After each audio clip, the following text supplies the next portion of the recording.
do with Rugby League as well. Okay, cheers. Thank you. I'm up for questions at any stage as well. I was thinking of going through Olsen's career chronologically, but if anything pops up, I'd love to hear from you guys as well. So my start on this project goes back to my grandmother lived in Leichhardt, and we used to walk to Leichhardt Oval, which is one of the great rituals in rugby league, which I documented early in the book. And I used to sit on Leichhardt Hill and watch Olsen and Larry Corrowa, and they were unbelievable players for me, things we hadn't seen before Larry's pace. And Olsen was different to anything we had seen before, and no one knew where it came from. It just sort of dropped out of the sky. And it was the first time we'd seen the prototype of the bottom-heavy Polynesian, which we all assumed was fat and couldn't run and lazy, and it was only Tony Kemp coming after Olsen with the second prototype of the low centre of gravity, beating everyone in the sprints at Newcastle Knights, and everyone was just quite shocked at how this could be and how could he hold cardio for 80 minutes back in the days of no interchange, carrying that sort of weight. So it was an introduction to us of a prototype, and introduction also of the first power player of the Pacific Revolution, the first playmaker. We've had some forwards, Oscar Danielson being the first, and the Toga brothers for St George from the Fiji side, and Henry Tartana was another Eddie Heatley came through. The Sorensens came through. Those guys, and we had Teddy Goodwin. I've forgotten one, and one I feel guilty about leaving out of the book was Teddy Goodwin had a Māori father, even though he was born in Australia, and we have a habit of claiming Kiwis if there's any possible chance of claiming them along deep history. But Olsen was the first superstar, and by superstar, that was a threat. And there's one part of the book which says, one of the Balmain players said, this like so-and-so is taking our jobs. So it was almost like scab labour coming in and taking jobs. It was looked so elementally back in the day. And I couldn't believe that the things I heard on the Leichhardt Hill that was said about Olsen, even by Balmain fans, I was shocked. I'd grown up in a very multicultural suburb where racism wasn't a big thing, or if you did, the suburb I grew up in, which was a rugby league heartland, if you said something like that, you had to account for it. And I'd never heard this language, and I remember asking my father, and my father having to sit me down and have a sort of racism birds and the bees that people call people name on skin colour, and it was a horrifying introduction. And then I felt sorry for him, and he became my guy, to the point where when he left, I kind of lost interest in the Tigers, and my business was up for sale, and I met Steve Mortimer in a pub in Wagga, and he spent half an hour talking to me one night. We were driving through just by fortune, and I couldn't believe. And you see it with Warriors when they sprinkle a bit of magic dust through a personal interaction. The young fans never forget that. So I became a Bulldogs fan after that. And then I heard through research for the book how Olsen was treated by Frank Stanton, and I had to leave a lot out of the book. To be honest, the legal department cut a lot out, naming people who Olsen said were the really bad racist ones to him, because my publisher said, A, you're involved in legal things, and B, that's what people will focus on with this book. And if you want Olsen's story to be told, his hero's journey from New Zealand to Australia, if it's too heavy on racism, people won't want to read it, and that will just become the focus. And he very uncomfortable, will have to be defending these accusations himself. And he still had that old rugby league mentality of what goes on the field stays on the field, even though the racism hurt him. And he also promised his Ngāpuhi mother Sissi that he would never fight back. Because back then he said the Māori people have a reputation as bouncers and thugs, and we want you to represent our people, so I never ever want to see you punch back.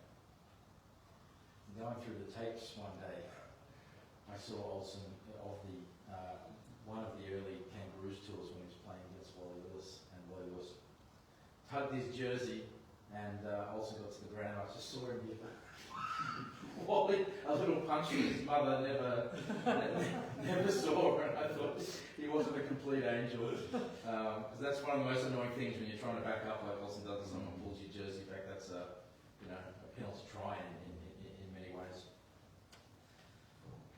In Australia, the attitude to Olsen was he played brilliantly for the Kiwis, he played poorly in the New South Wales Rugby League, and that never married with what I saw with my own eyes. He used to devastate defences. But then we used to have the big league was our weekly guide, had all the players, and the players would all read it, and you know who you're playing against, and so you'd be prepping. Probably 10 players I spoke to said they were always overjoyed when they saw Olsen in reserve grade, because they knew that they were going to have an easier day out than have to deal with him.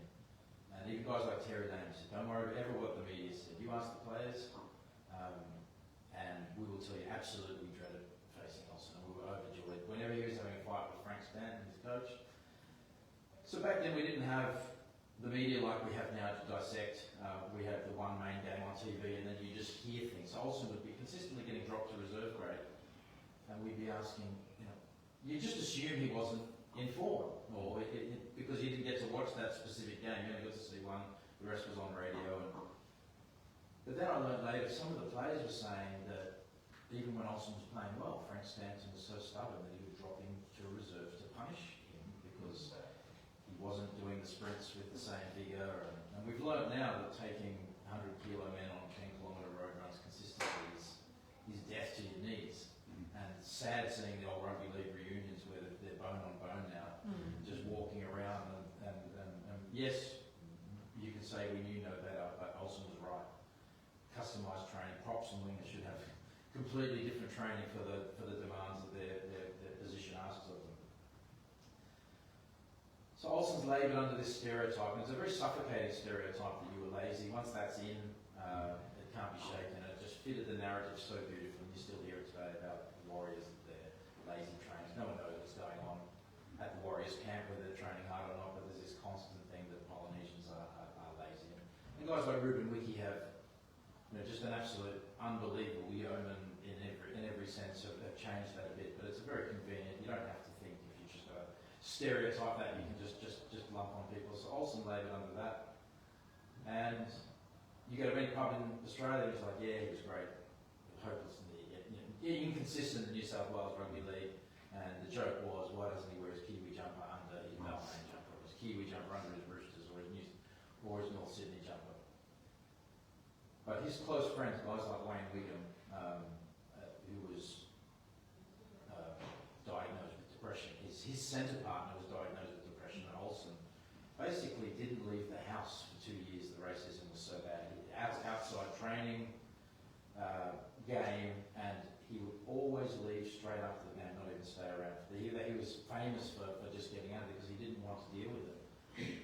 So it's the Māori Noho, the Māori call it the slumbering life force, and I looked into it, and Olsen effectively had that. His life force was drained by the constant racism and people, and he said the condescension, there's racism and there's just condescension, people assuming you're an idiot.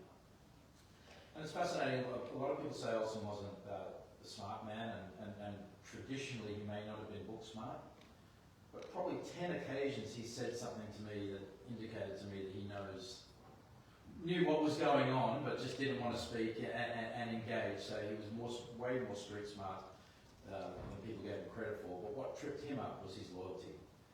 Even after Frank Stanton did everything to him, Jack Gibson came to try and sign him for Parramatta, and just imagine what he may have been able to do with that great dynasty side, 81, 82, 83, gap for the Dogs in 84, but then they came back later. He could have been part of that.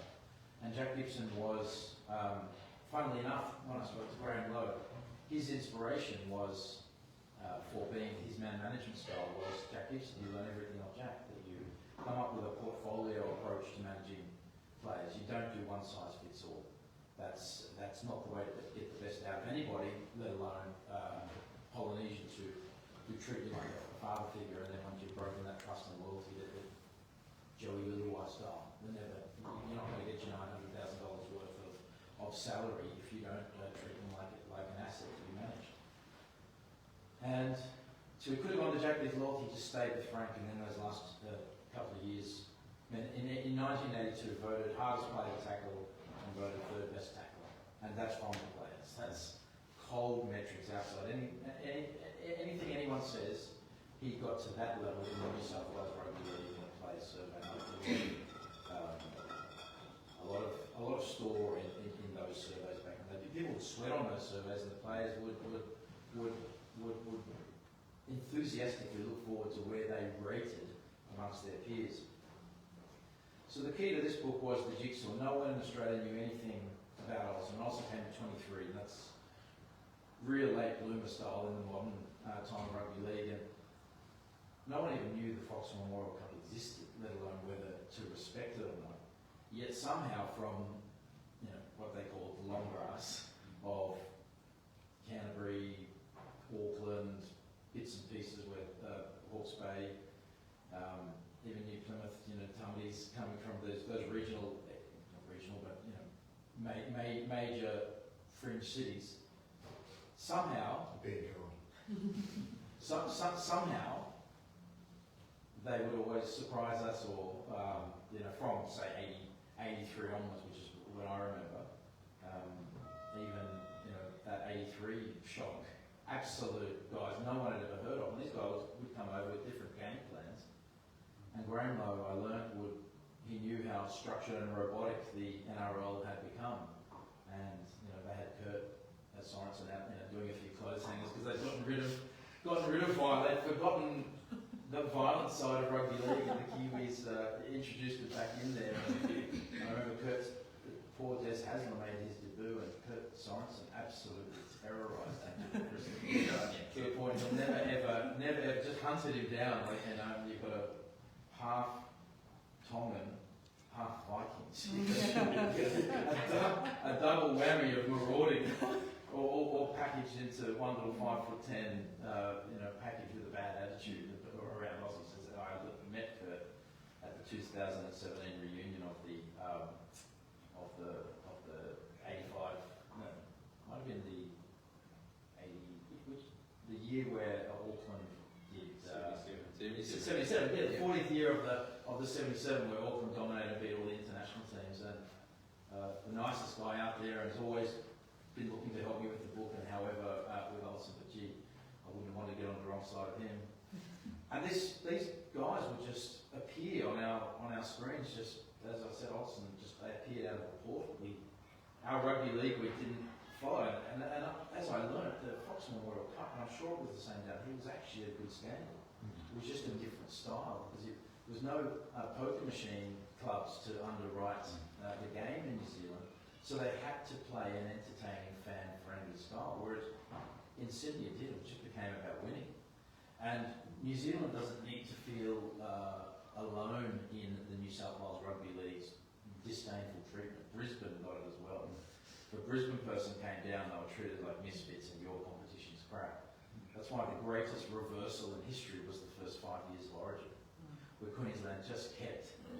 And even then, before our eyes, Wally Lewis would beat our best players, and we would still say he's not a great player because he hasn't made it in the New South Wales Rugby League. That was this constant narrative that even exceeds international football.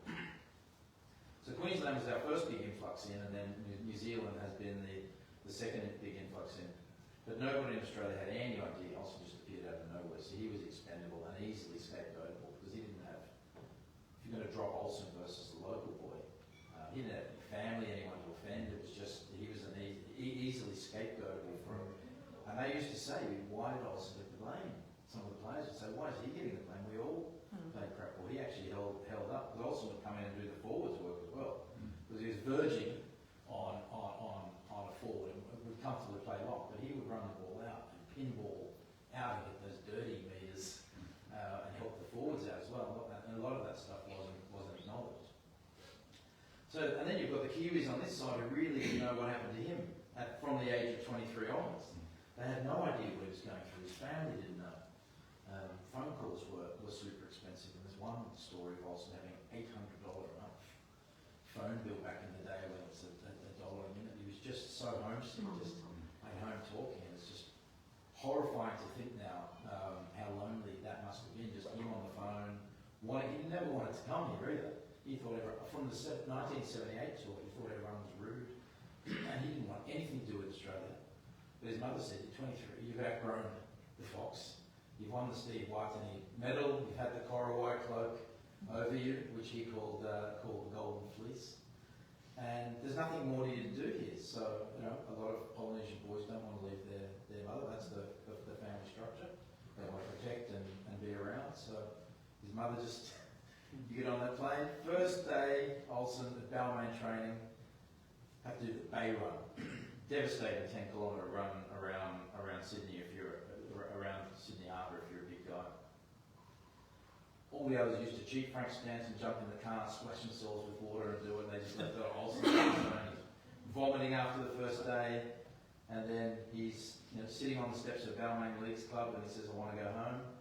Calls his mother. His mother says, "You got to stay, boy. You know, you're going to be you're the one in the family with the most talent to bring money in to help us, so you'll stay there. Plus, you've got to find out how good your talent is."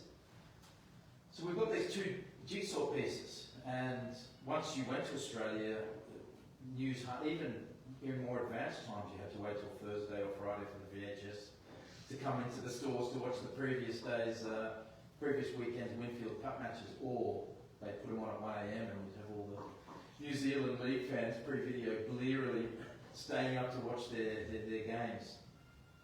So, and I've always viewed New Zealand fans as greater fans of the NRL than ours, because they had to go through a lot more to watch the games. We would just have them delivered our radio. We'd have everything, but to keep the game alive here, it was a missionary level zeal to catch up with even the basics. And then I didn't know anything about the Māori. Didn't grow up. We knew bits and pieces, but it was always headhunters or cannibals, just an easy, simple narrative. And I didn't know. That's all we were taught. We didn't know anybody. We didn't know. And then when I come here, everyone says, "Oh, the Ngāpu, you know it." Don't know any of those guys. So and part of my thing, for me to have the authority to write this, I needed to understand his Māori side and also his Samoan side. And he wouldn't get on a plane with me to go to Samoa. If you know Olsen, you know he was absolutely terrified by planes. And it was one of the only times he used to drink hard was in airport lounges to try and go to sleep straight away. But apparently it was the one time he went to England was a white knuckle ride. And he had some big money offers from England, and he said, "Absolutely, I'm not flying 24 hours on a plane again." But he didn't know much about his Māori upbringing as well. It was like, keep that quiet, play up to your Samoan side. The father was, quite a big man in Mangere East. So we went up to Kaikohe with him, and I had to learn about Ngāpuhi and sort of deprogram what had been put into my brain, and just the incredible story of Kawati and beating, near Ruapeka and the forts, and killing 114 redcoats and sending them back scurrying. It was the only time we'd seen in a colonial context that the colonised had equal access to tech. They had muskets and then adapted the muskets as well. And when people talk about that, the musket had gone through 14 different empires to land in those British redcoats' hands, starting with gunpowder with the Chinese, everyone, the Portuguese, all that tech improvement. So the British were sitting there in an unfair advantage, but Hone Heke, just learning about these guys, the diplomats, traders, carvers, and I was on that same journey with Olsen. So we sat with some storytellers up in Kaikohe, and they told us all about these things, and Olsen was learning, and very emotional, because he said, we were always told to keep that side of our heritage quiet. And I'm sitting there learning from him at the same time, which was an amazing part of the journey. But born under a cabbage tree, and we went out to Aurora underneath the cabbage tree, and it's like, how do you go from this to torching King Wally at Lane Park? That's an incredible classic hero's journey. And then his father, who he fell out with, started a different family, but his father was always the guy he was trying to live up to, and had a little bit of Jack the Muss about him. Didn't treat his wife well, terrifying in many ways,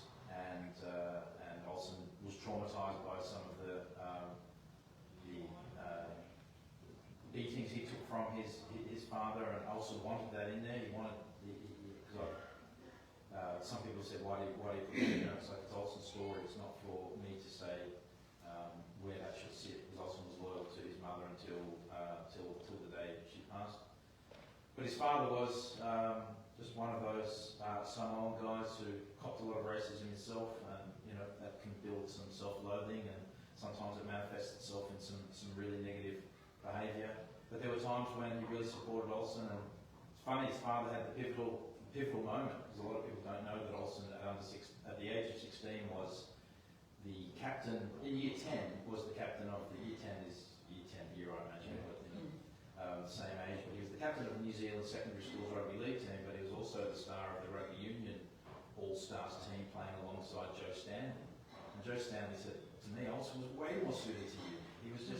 He would just carve, 5 people would come in, he would be able to offload the ball, but union being the way it is, requested a decision from the family and an ultimatum, went into the living room, and Olsen's father was the one that said, if you're going to put a gun to our head effectively, we're going to make a decision, and that decision was, we get nothing from you, even though we know the shameless New Zealand Rugby Union would put money in the boots and paid way more than our professionals here. But his dad said, we've got the Mad Butcher. We've got the Mad Butcher who gives us steaks for our 6 Filipaina boys who all need their protein. And Olsen wasn't even the biggest eater of them all. So it came down to that old rugby league DNA. You still see individual player sponsorships. It came down to that old rugby league DNA of small local business. And the Mad Butcher played, Olsen was originally lured into the Mongolese horse, with a hamburger and a Fanta was his sign-on fee. And that's how basic things were back then. If you helped the family, people would be loyal to rugby league. Outside the fact that rugby union's culture was pretty alien. Rugby league was here. It was amazing. It was aligned with the breweries, aligned with the freezing works. You played for your brewery, and that's where the Pakeha and the Pacific Islands were working next to each other, and it'd be like, come on down and play for our club, and that magic Fox Memorial Cup of the 70s and 80s where everyone was mixing, it must have been an absolute joyous time for the Pacific community to find in those rugby league clubhouses a place they can play the guitar, a place that isn't bound, locked in with these traditions like rugby union where you've probably got no access point to use it as a canvas of to show your fun side, your cultural side. And we look at it today now with the dominance of that community, how comfortable and how rugby league's been a millionaire creator. It's getting people educated. It's building houses in Tonga, Samoa. The amount of remittance money coming back from not just rugby league, rugby union, and 5% of the NFL now is Polynesian. Just because the Mormons got to American Samoa before other Christian groups are, you've got them. There's been no other group come in to change the composition of the NFL. There's over 200 Division I college players from Tonga, Samoa, American Samoa. So we've got Aussies now playing in our big sort of 140, 150 kilo guys that are a bit big for 80 minutes of cardio and not built for 6 again. Are now playing NFL. But I love Olsen's story of being up there and part of that great Māori organisation where they were basically left out of the miracle of Auckland. But they said, no, we're going to carve out our place, and they moved to Mungga East, and that was like shove them down there in one area and provide our labour. But out of that Mungga East, and then Pacific families started to come in on top of that. I stayed with Filipaina for a couple of weeks, and he walked me around, and then I got to understand things a little bit more. And what everyone else thought was a gang-infested no-go zone was actually a very tight community and becomes a classic rugby league breeding ground. And one of the chapters starts with Olsen in bull rush. We had bull rush as well, and it was generally a great way to get revenge on the bully. 5 people can jump on him and you can go and hit him and anonymous crack and feel good for a few weeks. But just the thought of Pacific bull rush in Mungadu was very different. If you look at the dictionary definition of bull rush, it's guys that sort of gently tagging each other. I thought of Olsen running at you all day as a rite of passage. Must have been a really amazing time to be alive, and people actually going down to bull rush to recruit. I think that's just so wonderful seeing the raw product there, just bouncing people off. And I thought it's amazing that the butcher was there just by serendipity. Graham Lowe was there for Olsen. A book by Joseph Campbell called The Hero of a Thousand Faces, a very, very famous book for the last century, and it charted a storytelling narrative called The Hero's Journey. And you'll see it, Luke Skywalker, Nemo, a lot of Hollywood scriptwriters use this one template. Joseph Campbell studied 200 ancient myths from all over the world and found there's a thing called the monomyth. There's one myth, one storytelling style that has survived the campfire over thousands of years, called The Hero's Journey. And that is the reluctant hero that gets the tap on the shoulder that there's a great quest for their people that you've got to go on. It says, no, I'm not your guy, humble. Gets the tap on the shoulder again, we need you to go on this great journey. Lord of the Rings, another classic one. Take the big plunge and the leap, go over to, on the quest, goes through the road of trials. Mentors appear to help them on the journey, Obi-Wan style. Then they face, after the road of trials, they face the dragon in the lair, they slay the dragon, King Wally. And then they bring the magic potion back to the people to, there's great lands over there for our cattle. In this case, it was, you can make it in Australia. Because when a lot of Kiwis here were hearing Olsen was languishing reserve grade under Frank Stanton, it's like if Olsen can't make it, who was the big dog here, our player, once in a generation player, if he can't make it, why should we even try or think about it as an option? And I can't imagine a hero's journey being more relevant to any story than Olsen, just with his humility and actually not wanting to come to Australia. The crap he went through, but when he came out the other side in 85 under Graham Lowe, who knew how to manage Pacific people from his experience here. And even Graham Lowe starting in 7th grade for Otahu. And the players talk the story of him rocking up with his tracksuit, his clipboard, his hat, just absolutely starting as raw as possible without any real playing career to speak of, and working his way totally up through the ranks, having to understand Pacific Island players and getting all the way to being, I think the first great super coach after Jack Gibson in many ways that does what's standard now, the classic man management, customised man management we see. And he had, on this hero's journey, he had Graham, he had the butcher, there was always someone, he had Wayne Wigham, his friend and centre partner. And you got these two guys standing next to each other in that, what I call the emotionally constipated 1980s when men, we still don't talk, we talk a little bit now. Just to think of these two guys so depressed, one inside centre, one outside centre, unable to talk to each other in that horrible time when we were just all islands. And only afterwards being able to talk to each other how bad their times were, but not actually being able to just try and support each other. And Wayne Wigham says, I used to look down at the ground when Frank Stanton used to rip into Olsen because you couldn't say anything back to Frank or he'd just march you straight down to reserve grade for insubordination. He said he felt a bit cowardly that he never spoke up for Olsen at the time. He said the racism was real. And this spray, the rugby league spray, where they just shout and scream at players. And Olsen would say, not only is he in my face shouting, but he's speaking so fast I have absolutely no idea. I can't even improve on the feedback. I've got no idea what this guy's saying. He's spitting like a dragon in my face. So there's so many of these communications mismatches on Olsen's journey. But Graham Lowe, just jumping ahead to that 85 series, Olsen's sitting in reserve grade for Eastern Suburbs. And amazing, Arthur Beetson was his coach. And you would think Arthur would have some sort of empathetic understanding because he came from a small town called Roma, which had a segregated cinema, proper South African apartheid style. No one wants to talk about it now, but that's the way it was. Aboriginals at the back, everyone in the good seats. But Arthur was so conditioned that they used to call, some people called Arthur a company man. He was so conditioned that he wasn't able to use his empathy and understanding to bring the best out of Olsen. And Arthur was considered a lazy trainer as well. Arthur in many ways was a carbon copy version of we see in ourselves we loathe than others, and I think that may have played there. But they were still good mates and played squash together. And Olsen used to do Artie's bins. Olsen was, up until his passing, was Sydney's longest serving Garbo, 42 years of being Garbo. And thank God the technology saved his knee, because I don't know if you had them here, but we had these metal bins. You literally had to throw up, and that's why rugby league players embraced the Garbo world, because it was a 3-hour workout that gave you an intense advantage, and then you go to sleep and then do your training in the afternoon. So we had lots of rugby league Garbos, and I'm pretty sure it was a tradition over here from what I've read.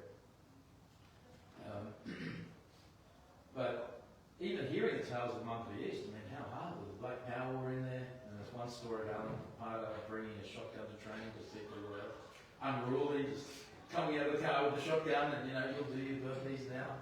Just a real tough time to be alive. Another beautiful interaction I had was with Brian Williams. Brian Williams was very appreciative and kind of sits in a similar role to Olsen, being in many ways the first big-time Polynesian player. And he was so grateful that this was written because he knows Olsen wasn't very articulate and book smart and didn't like to write. So he called me one time and gave me a beautiful thank you for writing this about Olsen. And Brian's very close to Filipaina as well. And I learned then that there's really, and he was an original league. No one ever likes to talk about that. He started in rugby league, just like Jonah Loman. But I realised one insight I had was there is no code wars on the Pacific side. The Pakeha has had its 100-year, or if you even walk past a rugby league game, will ban you for life. And in Australia, it never happened. They crushed rugby union early, and have crushed them ever since. Rugby union never spread out or even made an attempt to spread to the working class, which just kept a closed shop, which still impacts the Wallabies to this day and their tiny talent pool. It's just amazing for me to see that the Pacific community, like union, league, we don't care. As long as you can make money for your family while you're still young and fit. But I really learned so much about the Fox Memorial Cup and the fact that we still don't support it to this day. I don't feel the NRL probably supports the league here in a way they can. It's still a talent-plucking exercise, but I think there's something unique and joyous about these New Zealand local rugby league comps where people are keeping it alive on fumes. I really feel a love of the game is greater than... It probably matches up to country rugby league in Australia, where people have long distances. Volunteers are often out of pocket themselves to keep the game alive, but they know, particularly for working class kids, what this game can do as far as give you the skill to go through the rest of your life, give you that reliability. And even going down to the Papua New Guinea Tigers yesterday at 8:30 and seeing the volunteers set up, it's freezing, the music's on, and I've always said that you go to rugby union and everyone's not as sprightly because a lot of the leaguers are already up at 5 a.m. for their main job, so 8:30 is actually a sleep-in. Sleep-in for the day of it.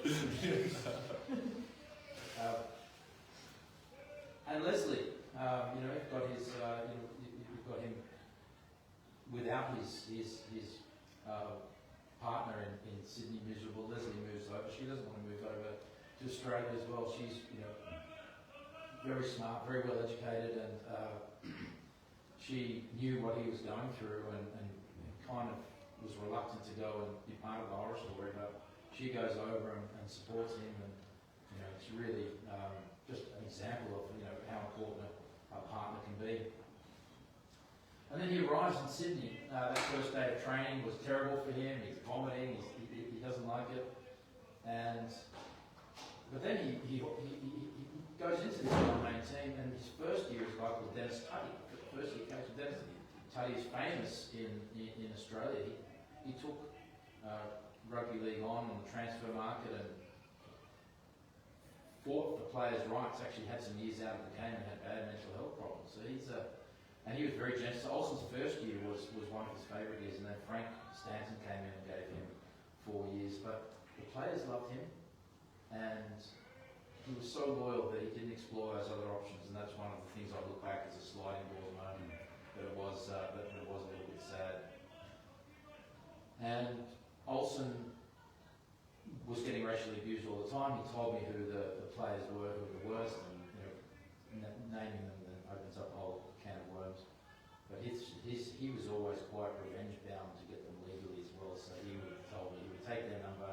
He would read the big league and work out when he's playing them again, and he would go out of his way to pull off one of those absolute trademark hits. And if you've ever seen his hit on poor Mitch Brennan, which lives in YouTube, What other big hits did who were they? This one stands out in all the Sydney journalists' minds that he just caught him in the ribs and how it was one of the great all-time hits of rugby league. Mitch Brennan called and said, "Yeah, a week doesn't go by, I don't think of the hospital pass I got first," and then the way Olsen slayed me. But and his Balmain teammates. So the reserves in the first was a bit, even though reserves was very well respected, they used to have full contact training. And Olsen said he would have Balmain players deliberately try to injure him. It's supposed to be hold, and they would deliberately try and injure him. Guys were going for the same spot. So he said he felt it was a real every man for himself thing. He can't have imagined in a million years one of his Manganese talks teammates trying to injure him in training. It was just went against all of the principles, and he was devastated when that happened to him, which contributed to his homesickness. Even when you watch the early games when the media used to go in to try and interview Olsen, and he would just go and hide in the toilets every time. Refused to be interviewed and wouldn't come out of the toilets until the media went. And then you've got Wayne Pearce and those guys, the first media savvy guys, just on camera the whole time, but Olsen was so humble and so shy, refused to give interviews. And it was considered an amazing coup. You had to work through diplomatic channels for anyone to get an interview with Olsen. And Olsen had been treated quite nicely by Ian Heads, who just sadly passed, one of the great journalists who loved Olsen and never wrote a bad word about him. The other journalists he didn't want to, but Olsen gave an interview to Ian Heads because he thought he treated him fairly and nicely. So it's amazing how the similar types of people find each other, and they couldn't be from more dissimilar backgrounds. One of my favourite stories that just shows really where Olsen put things, because there was a feeling that there's nothing more you could want to do than play New South Wales Rugby League. It's the peak. But for Olsen, it was always about sending money home. And one time on an Easter weekend, Olsen is famous for rocking up to Cogra Oval in his garbage wear. Because they used to play on the Easter Monday. And Frank Stanton said Olsen caused some of his own problems as well, if we speak freely, because you've got the first truly professional coach. Now, to earn the nickname Cranky Frankie in rugby league, you've got to be a real mongrel, because there's a lot of cranky men in rugby league. So you've got the first, and he used to flog the players to the bristle. He was one of those, the first flogger. And you've got the last of the amateurs, and they intersect. So we can't just always blame Frank for this. We've got two people from different eras, different cultural groups coming together. So Frank has just said we're moving to professionalism. We've got polos. We're going to get to matches early. And Olsen rocks up 20 minutes before the game, sprinting across in his garbo. In his garbo gear, 20 minutes before, gets to the change room. Frank stands. Where have you been? And he said, "It's Easter, Frank. It was triple time." Because for him, the rugby league cash was a transient income. It was going to go one day. His first loyalty was to the garbos, because that was the money that he was making consistently. That's the thing he feared to lose more than anything. And the thought of earning 3 times his wage for an Easter shift was too tempting for him. And he wasn't all about rugby league. For him, it was all about making money for his family. He was famous for never spending money on clothes, never spending money on anything. And it would go back to his dad. His dad sadly was a gambler, so a lot of the money Olsen sent home wasn't invested in a lot of the ways the Polynesian remittance are, and it spreads out amongst the family and helps out with education, operations, and all of those good things. So that was a sad part where a lot of it was spent on gambling. Olsen, 29 tests for the Kiwis, an amazing player, amazing Hall of Fame level player. And Graham Lowe, I think, needs to be studied. I mean, he's in the Hall of Fame. He's a knight, so he's been recognised. But I think he really needs to be studied by a lot of NRL coaches. I can't believe they don't use him. I can't believe he's not on speaking tours over there. Of course, once you come over here, you kind of disappear off the NRL radar. I know he's speaking in prisons now, doing great work in prison, which is super cool. You've got an old grey white guy in there captivating all the old Polynesians, but they remember what a guy he was, and they remember the joy that 3-test series delivered to the Kiwis as a nation. You know, we are worthy when we're given an equal platform. And that 18-0 victory in that 3rd test was, I think, the turning point of New Zealand rugby league. A great win. When whatever had been an inferiority complex at that point evaporated in that moment because it was a thrashing. And the real rugby league fans know that the Kiwis actually thrashed them in that 2nd test as well, and there was some shocking referees decision. That should have been 22. And good on King Wally, completely incomprehensibly outplayed by Olsen, but somehow still managed to give that final pass to break 5 million, 4 million hearts, whatever it was back in the day. Which brings me to Wally. Wally is, I think, the greatest rugby league player there ever was. In a big match temperament. We never got to see how we go week in, week out in the Winfield Cup, but I don't believe that's the metric. I think it's the highest pressure situations who performs for me is my personal metric, and I still think, even though Olsen got the better of Wally, every Muhammad Ali had Ken Norton. Every truly great one has the one person that has their combination. That doesn't make them not the greatest. It just shows that there's always one out there. I really respect Wally. It must have been, from what he was, the proudest man. And the whole thing with Olsen, he had a 35-year feud where they didn't talk. And the whole thing stemmed from that first test in 1985 when Olsen destroyed Wally in Lang Park. And we're not talking just an average player. In the previous year, he'd won the first ever Golden Boot for International Player of the Year. They'd beaten Britain 3-0, he captained. They'd beaten New South Wales 3-0, he captained. Even his team, Wynnum Manly, had won the Wednesday night Amco Cup. He had won literally every single trophy on offer in the world of rugby league. He captained all those teams. He was peak rugby. There's no Wally not at his best when Olsen got him. Yet in that first test in Lang Park, and Olsen had been sitting there in eastern suburbs, reserve grade. And Wally comes out and on his home park, sacred ground, Lang Park, in the middle of his origin peak, Olsen's made a fool of him. So the post-match function, all the players are normally supposed to be shaking hands, and Wally brushes Olsen. Olsen said, Wally's my hero. You know, when you're over here, you just hear about this great guy. New Zealand had a natural affinity with Queensland as the underdogs. There's always been, Graham Lowe coach of Queensland, incredible. The Queenslanders to open up their domain to an outside coach. And Olsen took that brushing as personal and said, okay, I'm going to get you.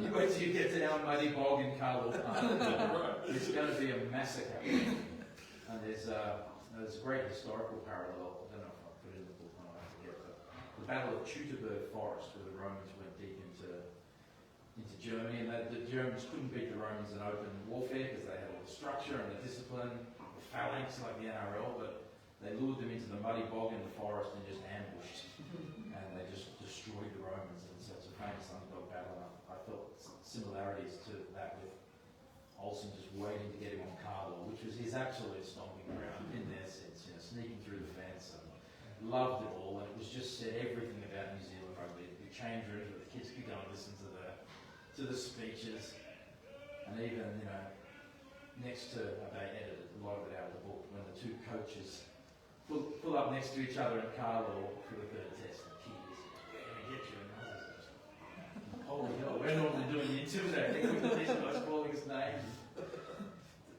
the Tumbley's giving them the stare.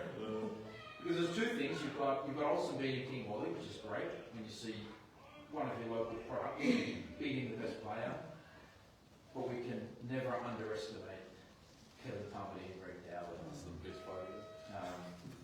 On many levels, a good fight, shut the guy up. Kevin will tell you he got called the N-word. Of course, Greg Dowling's going to deny it. Yeah. But it was very on brand for the Aussies at that time. But just hearing afterwards that nothing was said to the Kiwis after that moment of a racial nature, that was a line in the sand moment. And it's always easy to dismiss the Polynesian players before Olsen as just running the ball up forward, meathead. No, they can run the ball up, but they can't play a brains position. You see it in the NFL where they're saying African Americans couldn't play quarterback. You see that same thing. Okay, they're good in doing the grunt work, but you still they're not brains. So Olsen being a 5'8" stood for a lot more than some of the guys who come before him. Henry Tartar, tough. The Toga brothers, tough. Oscar Danielson takes it up hard, but there was no. And Olsen would do beautiful flick passes. He could throw the ball both ways. He was a natural great 5'8", and he could play in forwards as well.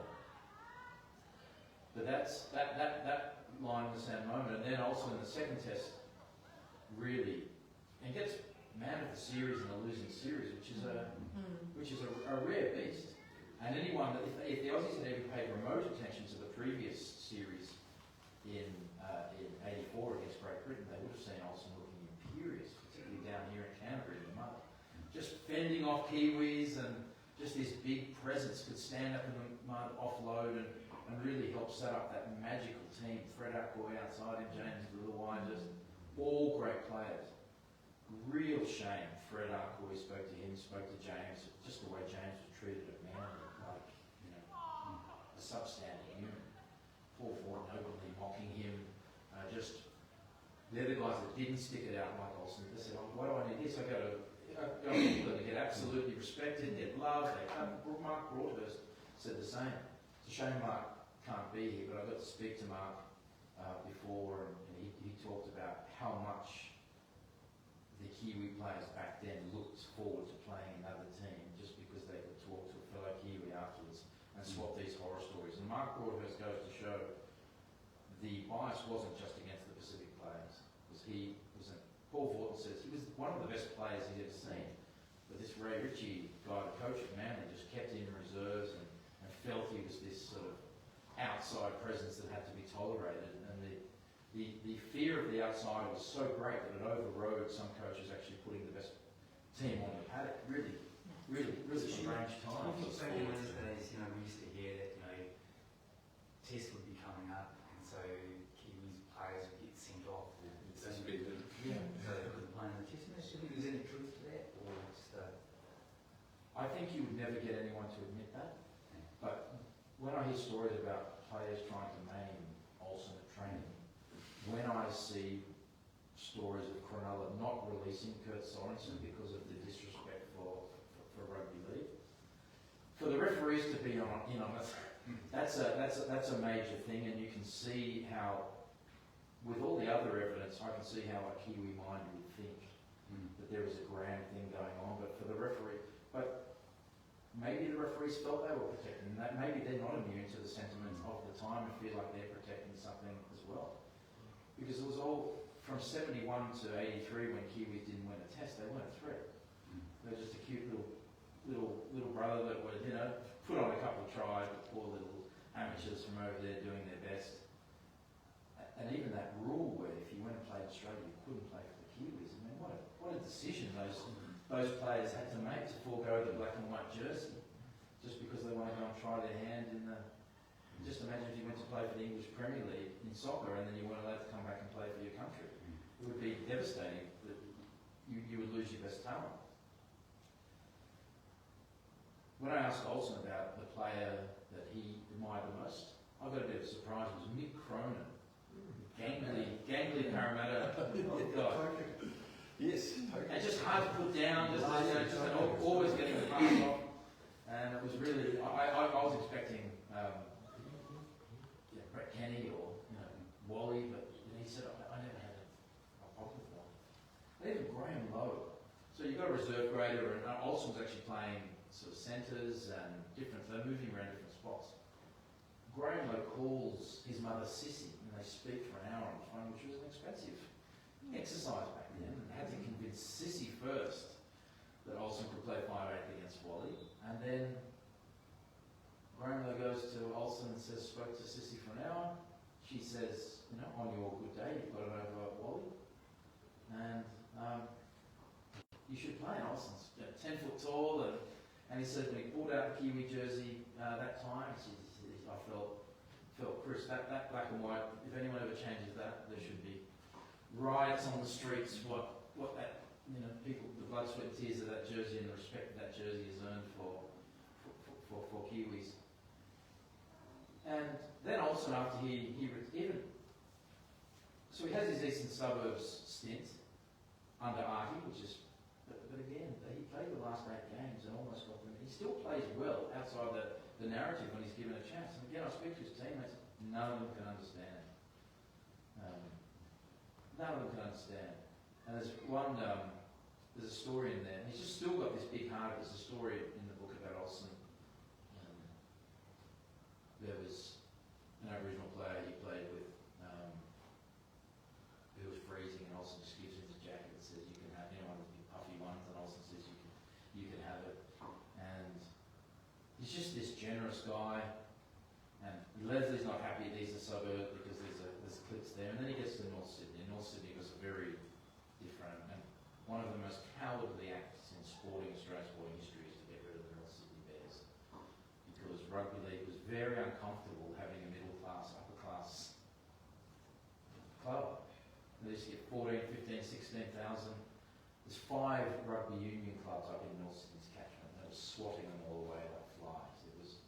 And they still chose to get rid of that. Now they're looking to bring it back. But it was when you've got a beachhead into your enemy's territory in the North Shore, where a lot of the sponsors are, and you go down to North, there's still people traumatised that they lost their team. They're going to bring it back in some shape or form. But also went to North.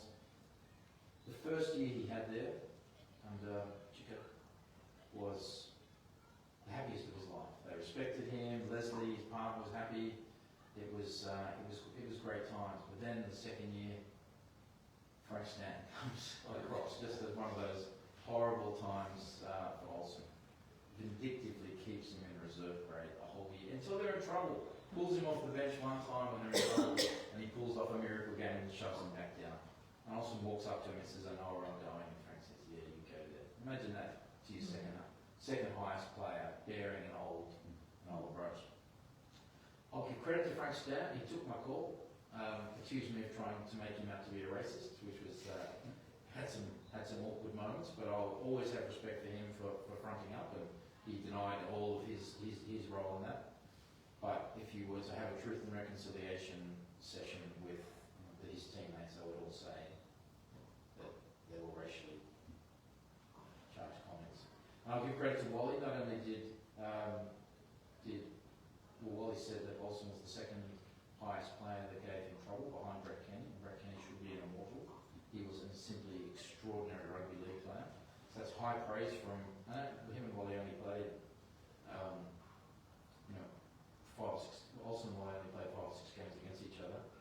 But the most beautiful postscript to the Olsen and Wally thing is Channel 9 set up it's on YouTube. Channel 9 set up an interview, and Wally and Olsen finally met each other after 35 years on screen in front of all of us. I was sort of cowering away in Olsen's bedroom. I drove all the way up to his house just to calm him down, and everything's going to be okay. Olsen clicked into, if you go and watch it on YouTube, you'll see him never happier, wisecracked, self-deprecating, and like I often say about these long-term grudge enemies, you're probably that close to being their best friends as well. And Olsen said, there's a Aboriginal rugby league program called Over the Black Dot, and Olsen said on that show, very comfortable talking there. He said about the book, about talking to Wally, he feels lighter. And that was a beautiful thing for me to think I've helped him not carry that, for him to liberate some of that sadness before Olsen went, makes the whole 3 years of hell, 5 a.m. starts, sweating, getting this story right, When Olsen was in ICU, probably the most emotional time of the journey, when Olsen was in ICU, I think he was there for 15 days just fighting away. He had lupus, which is, he was basically taking a form of chemotherapy once your organs are fit to burst. And he was fighting away there in ICU, and the family at one stage said to me, heading towards a dark place, can you go and get some farewell messages from his nearest and dearest? So called Mark Graham, called Graham Lowe, called Lowe's old teammates, called Wayne Wigham, and they would give me messages. I was writing them down, and the family would hold the phone, because you can still hear apparently in ICU, or you can still hear things. So I would have to read out these messages, these last messages from a lot of his dearest, which was something that I hadn't signed up for. When you do a biography, you're not going to think you're going to be caught in something so emotional as the messenger for someone's final words, and no one could go in and see him. It was COVID, peak COVID time as well. So that was a particularly moving part. So calling different people and saying, Olsen's heading out, and have you got any final words? So that was a moment that was very poignant for me in the whole journey. And then the honour of doing his eulogy at Leichhardt Oval. I don't know where they found this beautiful big red waka that they carried in and out, and did the honour of doing that to a good big crowd there at the Leichhardt Stadium, and amongst all the different speakers, just me speaking on his rugby league side and cherry picking out the stories that I thought meant a lot. And one of those stories was his Samoan heritage, which I always found quite interesting. That he went up there a few times, and he had the chance in 1988 to play for Samoa, play rugby league for Samoa up there in the Pacific Cup. And he got picked, and you're captain of Samoa, which was a great one for him. He had to brush up on the national anthem, like a lot of players have to do now. And he had to learn some language, and they took him out fishing and really took care of him. But he refused to play unless 50% of the players were from the island of Samoa, because they were just going to pick a Samoan All-Stars team from Auckland and bits and pieces from around. And he insisted on the local players. So the local players got to play with, going to camp with guys that have been, what's called Fox Memorial, semi-pro or pro at the time for Kiwis, 2 nights, 3 nights a week. And he said those players had the best experience of their life, and just his insistence on making it a condition of him playing, we're like, why would he care about something like that? And that was just evidence for me that he had a lot more awareness that was going on. He had an awareness of how much that would mean to those guys, and for the development of rugby league in Samoa, for them not on their own, in their own turf, not to be considered a second-class citizen to the folk Samoans down here who probably lost a bit of touch with the islands, and so I thought that blending of the two was a really beautiful thing, and again showed me that he was someone that cared way beyond himself, and I just found that very interesting. He's really proud of that time up in Samoa. Said he dreaded the plane flight more than anything as well.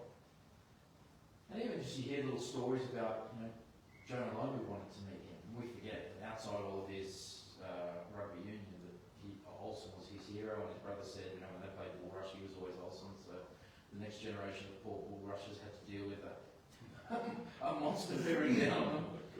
And Jonah wanted to meet Olsen one day, and turned up in a hotel and met him. And then he was over there with a touring rugby team, and their accommodation had fallen over. And so Olsen said, everyone come over and stay at my house. So, at 9 o'clock they all did a thank you haka in the middle of the quiet Aussie suburbs, and the neighbours are like, what's going on? What's going on back there?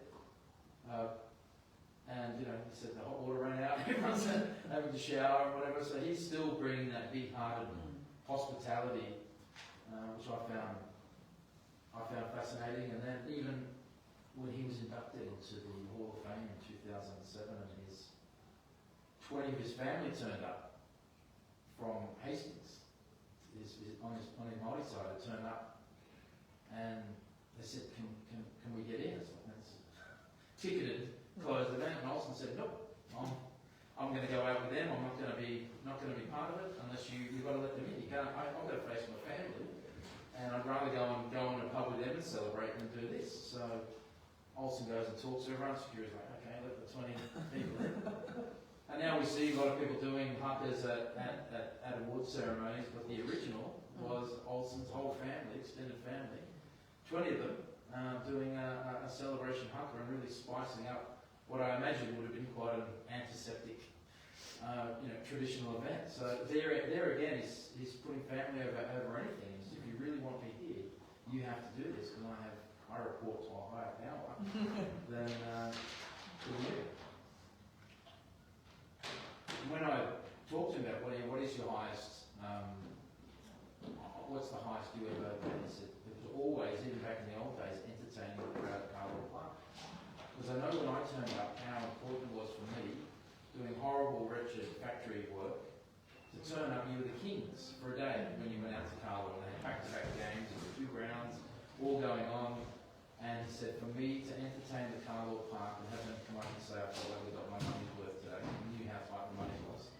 Just that at the end of the day, entertaining his people, providing entertainment, was his number one priority, to make their lives feel better.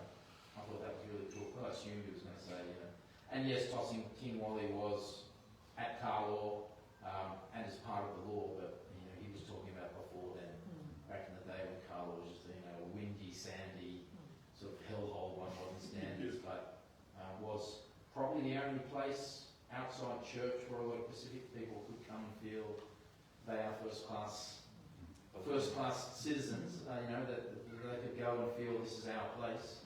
We could pull out the guitar and have a song, and that's where rugby league's been. This not passport out of poverty, people, but it's much more than that. It's a place where you can feel accepted and begin to build your New Zealand identity.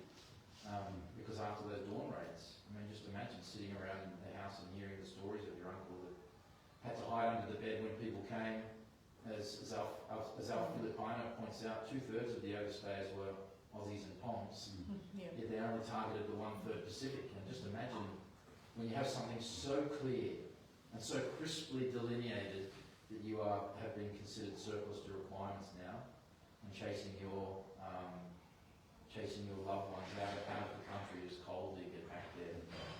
That traumas, because people still alive from that. So they're the stories being talked around barbecues, and you can see why people have delayed feeling like they're Kiwis, or you can see why some people do prioritise Samoa over New Zealand if they want to make their grandparents happy. I remember Andrew Filipaina was like, how could you go and play for Tom and that? You played for Australia, you played City Country, you played on one side of his family, he's played in the Koori knockout for his Griffith Aboriginal ancestry.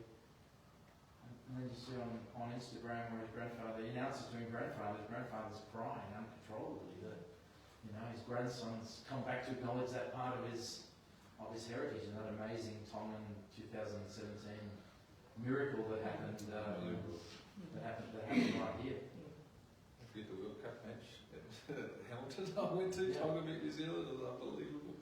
Yeah, which brings us to what did Olsen do? What did he pave the way for? Yes, he wasn't alone, but pioneers are all opening the door and giving inspiration to other pioneers, and we have an extraordinary situation now where between 45 and 50% are from Pacific Island background, 26% are born in New Zealand. You've got another 12 Indigenous, so you've got 62% regional Indigenous now being used, as we can see with PNG, as a genuine means of engaging with the Pacific and countering, actually so powerful it's being used to counter the influence of other countries in the great political game of the Pacific. All from a little working class game that started in 1895 because the English wouldn't compensate people for working class guys for injuries, has spread out to become this behemoth in the Pacific. And the infrastructure that's going into Fiji, the infrastructure that's going into Samoa from the NRL, if I was rugby union, I'd be very concerned that their All Black stockpile of talent is now for the first time under threat. Rugby league has changed. It's been culturally changed. It used to be hard rock and country. It's now hip hop, and it's fucking with the kids. It's got an edge to it. The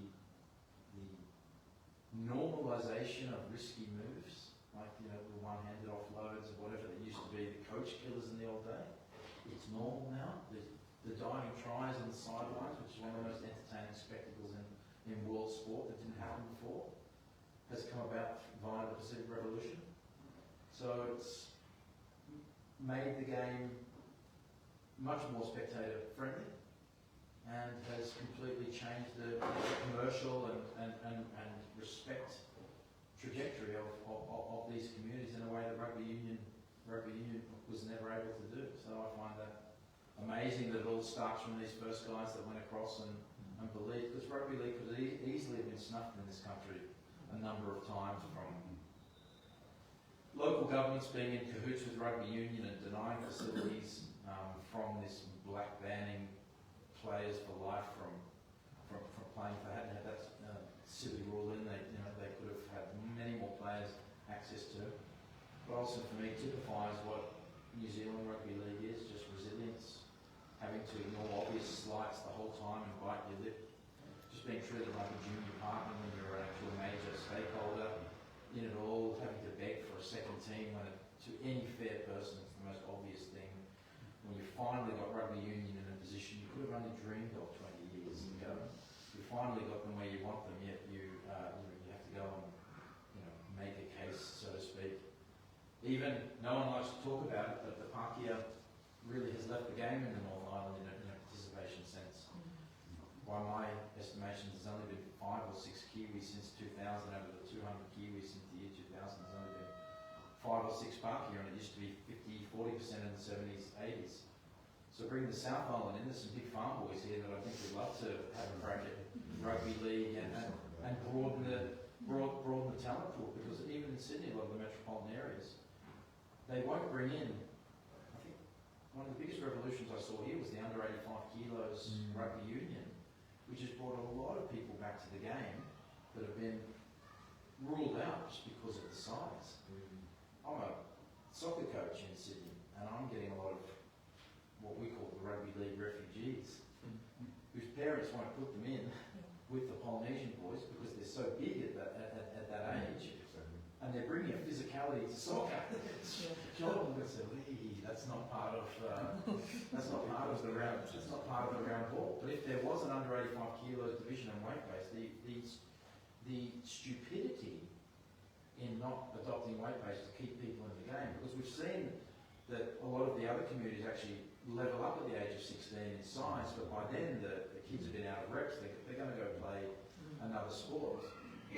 So with these little tweaks, and then we have the looming concussion crisis, and how's that going to impact? Well, we can only look at America as the model for that, and they are on the other side of their concussion crisis. So there's a $1 billion lawsuit, 1,000 players were party to that lawsuit.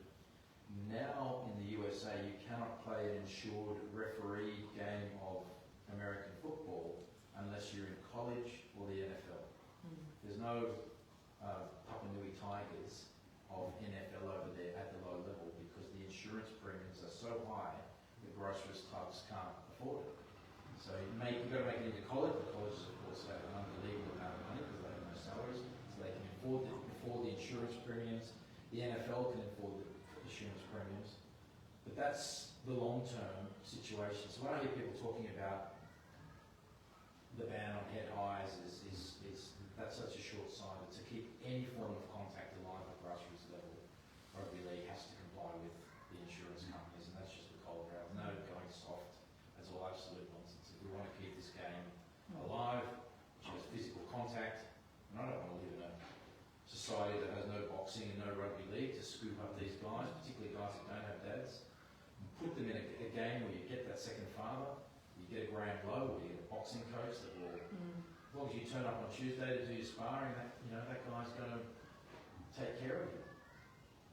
And I don't want that, because those guys are going to be sitting on street corners causing mischief if they don't have. And rugby league's one of those few games where you can actually see, they say people can't change, but you actually see a chemical reaction where you see people change from disrespectful to their elders and being a bit of a lost boy in a team environment. They submit part of their entity to the greater team environment, and you see change, and they go on to become good employees, good husbands, reliable people, because rugby league puts a different stress on you. I was watching the parents at Papua New Guinea Bulldogs yesterday. In soccer, if two kids kick each other in the legs, it's parents are shouting at each other, and here you've got to accept that some other parent's kid drive your kid into the turf and give him a bit of the old facial or whatever. You just have to, there's an unspoken bond between the parents where you've got to accept that. But rugby league is, I think, creates way more good men than it does bad things. No other sports want to take it.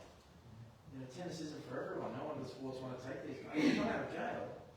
Rugby league's the only sport, and the boxing, the only sports will give you that second chance. It will take you in and say, okay, it's the game of the second chance, and that's why I don't like people being snap frozen in judgment on what they did on their worst day. Even some really bad things. Some guys, we've got to give them the capacity to improve and become a better person because of that. I remember Les Boyd did a horrible elbow to the jaw of a guy called Darryl Roman in State Oregon. Smashed his jaw to pieces for 14 weeks, and for me, you're banned for life. That is a level of thuggery. He's through straw for a year, still has jaw problems. But rugby league still gave him, served his time and came back in, and I think, okay, I've got to accept that's the beauty of rugby. No, the thing is, he never changed. He just fuzzed his way all the way. That was Steve Eller's debut, match. That was Steve Eller's debut. Yeah. So I think Olsen has led to, has helped contribute to where we are today, and hopefully the South Island bid gets up, and New Zealand has its deserved second team as a fully fledged partner of the NRL. Yeah, we love the Vegas stuff, we love whatever, but here we are. There's a heartland that loves the game, there's a heartland that has history, long history. You've even got that West Coast, just do it for the West Coast. Outside anything else, that is an unbelievable story. Yep. Cess Mountford was, one of Olsen's coaches, 5'4", little tough miner.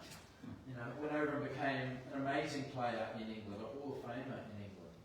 You can't afford to lose heartlands in rugby league, because when new suburbs come in and they're a different demographic, they're kind of gone. That's why even to go and get rugby league back onto the North Shore of Sydney in a major way will be tough for the Bears, because they insulted them by getting rid of them. Some wizard thought he could do that. These mergers are just weird. West Tigers, even St George Illawarra, you've got to jump over Cronulla. It's not even. They're absurd. Groups of people. You had Illawarra Steelers was a magnificent brand. Get two divisions, but don't think like that. These mergers, which are done by nerds who don't get what the heart and soul of it all is. You should have 3 or 4 teams from the Brisbane Rugby League. There should be Division 1 and 2, where you basically get your fitness in Division 2. Maybe that's where you start South Island to get fit and working towards that. Because people will watch rugby league at elite level. If there's a Division 1 and 2, go to 20 teams straight away. Why wouldn't you when you've got and the next broadcast deal? We'll get back up close to the AFL, I think, because the numbers are through the roof. You got this ready-made market of 1 million people. You could take games down to the height. I think there's 5 stadiums above 20,000. Well, we'd be the only 2 covered stadiums available to the But it could do a merry dance, because really, even though the Warriors is loved, there's still a feeling that it's an Auckland-centric play. And yes, there will be Warriors fans who wouldn't shed their skin, but I support the Warriors, I support the Bulldogs, I still have feelings for the Tigers. When I see the colours, it still reminds me of my youth. Everyone in rugby league has 2 teams. Every New Zealander had an Aussie team before the Warriors. Yep. Everyone in Newcastle had a team before the Knights came there. We are the sport of two teams, and I'm sure the South Islanders would support, even if they're hardcore Warriors fans, they would absolutely support a team because we've seen with the Crusaders this community. Of the rivalry match, it would be Sport- unreal. Sport teams down here are more than. I mean, the Crusaders led the psychological recovery from those terrifying earthquakes down here. I was at the game last night, and even in the shit season, it was packed. People were, all cheering, and the horses went around. It was my first Crusaders game. The 6 horses doing their dance. Sport means more here because this city has ripped apart and kind of rode the Crusaders back, and to feel good about yourself, 7 premierships in a row will definitely get you back on board as far as feeling that you're part of something special in a place. I can see I can't see anything more clearly in my mind than the South Island team having a couple of games here and there, having a training camp up in Greymouth, bringing Nelson in some capacity, Dunedin maybe 2 matches a year, just. And I can see the Crusaders not looking at them as a threat. I can actually see the civic pride in this place, sharing a facility. I can see heaps of people having dual memberships because it just makes you feel great to be from Canterbury and great to be from the South Island. So we finished on that. on Canterbury. Any questions, guys? I'd love to